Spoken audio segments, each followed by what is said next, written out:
కనిగిరి నియోజకవర్గంలోని పీసీపల్లి మండలం గుంటూరు లింగన్నపాలెం సమీపంలో ఎంఎస్ఎంఈ ప్రారంభోత్సవ కార్యక్రమానికి రాష్ట్ర ముఖ్యమంత్రి నారా చంద్రబాబు నాయుడు హాజరయ్యారు. దగ్గర నాయకులు అధికారులు పూల గుజ్జాలతో ముఖ్యమంత్రికి ఆహ్వానించారు. తగినంతరం ఎంఎస్ఎంఈ ప్రారంభోత్సవ పైలాన్ను ఆవిష్కరించారు. పూర్తిగా వెనుకబడిన ప్రాంతమైన కనిగిరి అభివృద్ధి కోసమే తమ కూటమి ప్రభుత్వం ముందని అన్నారు. కనిగిరిని కనుక పట్టణం చేస్తామని తెలిపారు. కనిగిరి ఎంఎస్ఎంఈనే కాక వర్చువల్ 50 ఎంఎస్ఎంఈలను చంద్రబాబు ప్రారంభించారు. రాష్ట్రంలో పారిశ్రామిక అభివృద్ధికి చిన్న మధ్య తరహా భారీ పరిశ్రమలు పెట్టేందుకు ముందుకు వచ్చిన యువతకు తోడ్పాటును అందిస్తామని అన్నారు.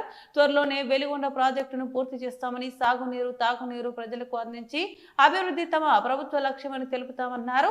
రాబోయే రోజుల్లో ఆంధ్రప్రదేశ్ రాష్ట్రం అభివృద్ధి పదంలో ముందుండే విధంగా తమ అడుగులు ఉంటాయని తెలిపారు.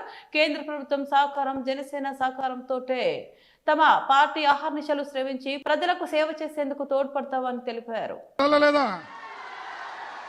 అదే విధంగా రైల్వే లైన్ నడికుడి కాళహస్తి మన ఎంపీ గారు ఎప్పుడు మనం చెప్తుంటారు, మిమ్మల్ని రైలు ఎక్కిస్తారని చెప్పి అది కూడా ఆగిపోయి గత 5 సంవత్సరాల్లో కుంటుపడితే సార్ దగ్గరికి వెళ్ళి సార్ ఇది పరిస్థితి అంటే 24 కోట్ల రూపాయలు వెంటనే రిలీజ్ చేసి ఈరోజు రైల్వే లైన్ మన కనిగిరి దాకా రైలు వచ్చిందా లేదా?